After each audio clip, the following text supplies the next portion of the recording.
Respiratory disorders के respiratory system, हर chapter के अंदर हम उससे रिलेटेड, हर सिस्टम से रिलेटेड बीमारियां पढ़ रहे हैं। मसलन हमने डाइजेस्टिव सिस्टम की बीमारियां पढ़ी हैं, तो अब हम रेस्पिरेटरी सिस्टम की बीमारियां पढ़ेंगे। तो सबसे ज्यादा जो खतरनाक बीमारी है वो है लंग कैंसर, फेफड़ों का कैंसर।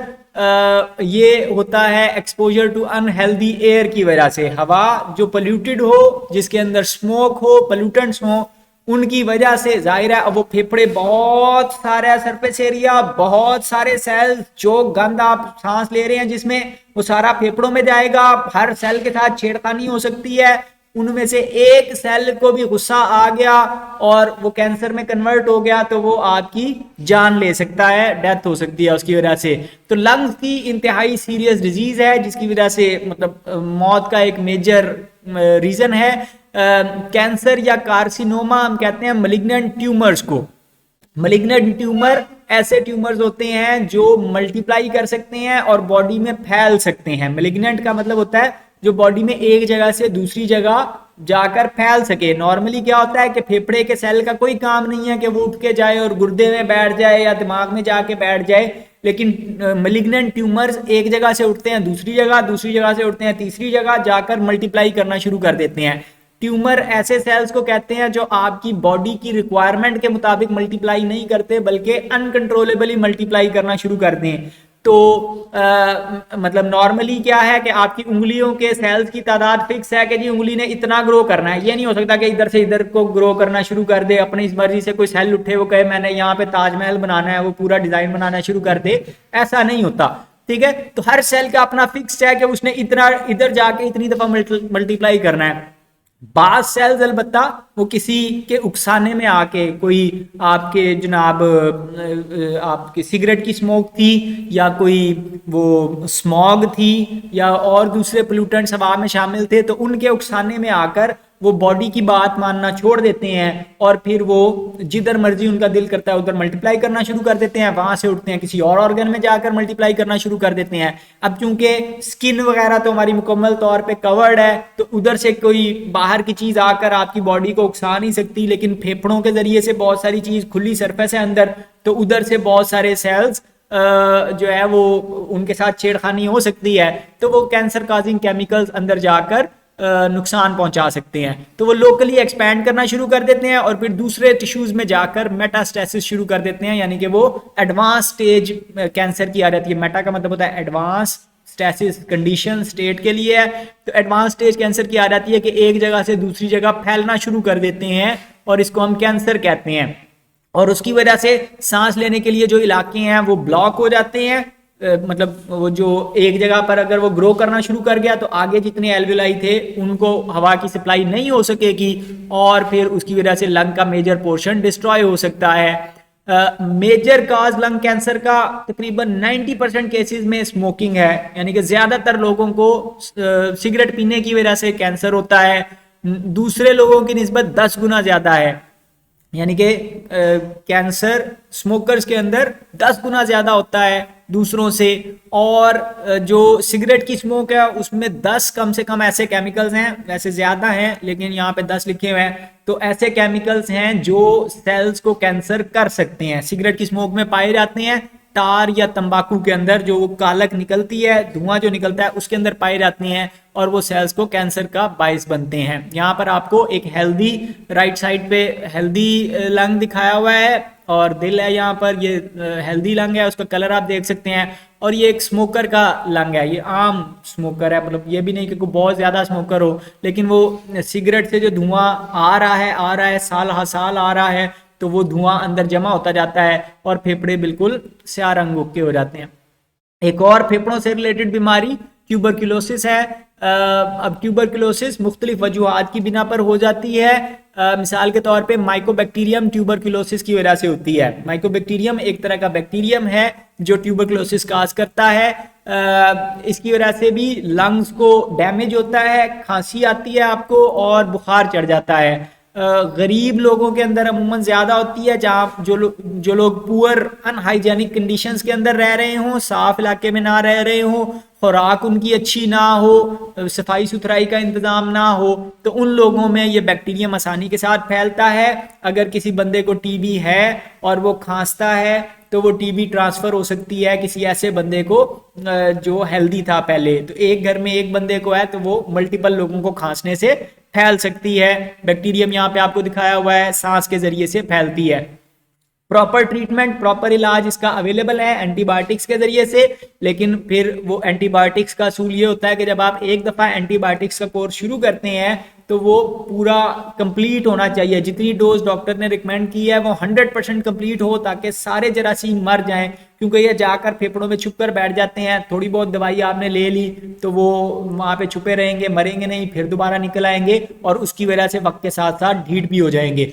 तो वो अगर आप टुकड़ों टुकड़ों में दवाई ले रहे हैं तो वो ज़्यादा नुकसानदेह होता है। प्रॉपर ट्रीटमेंट करना ज़रूरी होता है। कंटेजियस डिजीज है, यानी कि एक बंदे से दूसरे बंदे को फैल सकती है बड़ी तेजी के साथ, और जो अमूमन दूसरा बंदा, मसलन आपकी वालदा आपका ख्याल रख रही हैं या कोई दूसरा बंदा ख्याल रख रहा है, तो वो बड़ा सीरियस इफेक्ट हो सकता है उनको। यहाँ पर आपको ट्यूबरकुलोसिस वाला लंग दिखाया हुआ है।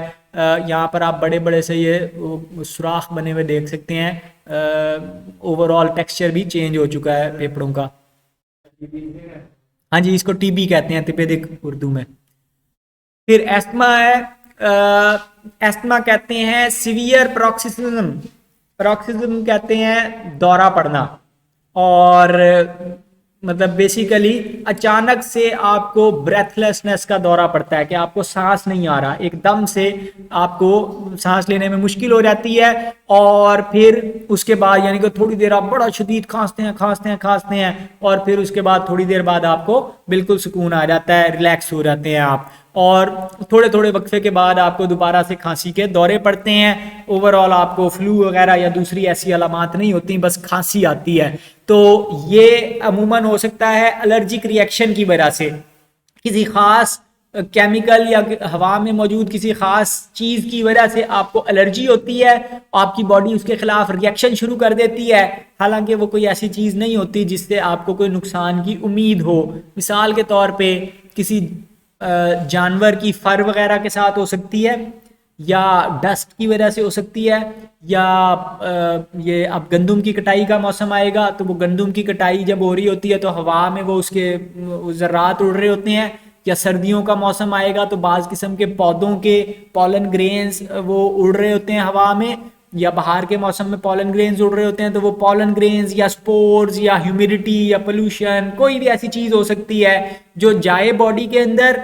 नॉर्मल बंदों को कुछ भी नहीं होता उससे, लेकिन आपकी बॉडी पे आराम हमला हो गया शोर मचाना शुरू कर दे और रेड अलर्ट जारी कर दे और सारी फौज सारा ब्लड फेफड़ों में आ जाए कि देखें कौन है कौन आया है, और उसकी वजह से फेफड़े ब्लॉक हो जाएं और आपको सांस ना आए और फिर आप वो जोर लगा रहे हो, तो वो फिर वो उनको रोकने के लिए, हमलावरों को रोकने के लिए नालियां नॉर्मल मोटाई यहाँ पे दिखाई हुई है, नालियां तंग हो जाती हैं, एल्वियोलाई तक ऑक्सीजन नहीं पहुंच पाती, अंदर म्यूकस भर जाती है कि उसको ट्रैक किया जाए जो भी चीज़ अंदर आई है उसके अंदर, तो वो उसकी वजह से सांस लेना मुश्किल हो जाता है।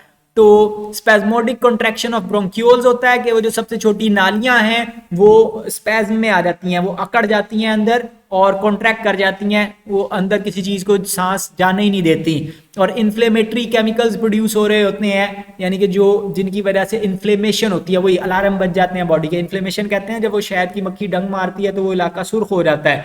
आपने लिवर की इन्फ्लेमेशन पढ़ी है कि उसके अंदर भी वो वाइट ब्लड सेल ज़्यादा हो जाते हैं। तो इन्फ्लेमेशन में बेसिकली हिस्टामीन एक केमिकल प्रोड्यूस होता है, और उस वो हिस्टामीन का मतलब है कि सेल शोर मचा रहा है कि मुझे कुछ हो गया बचाओ। अब यहाँ पे हुआ कुछ भी नहीं है, फिर भी हिस्टामीन प्रोड्यूस हो रही है, सारे वाइट ब्लड सेल वहाँ पे जमा हो जाएंगे, खांसी आना शुरू हो जाएगी कि जो चीज़ है उसे बाहर निकाला जाए, म्यूकस प्रोड्यूस होना शुरू हो जाएगी, नालियाँ तंग हो जाएंगी, सांस नहीं आएगा।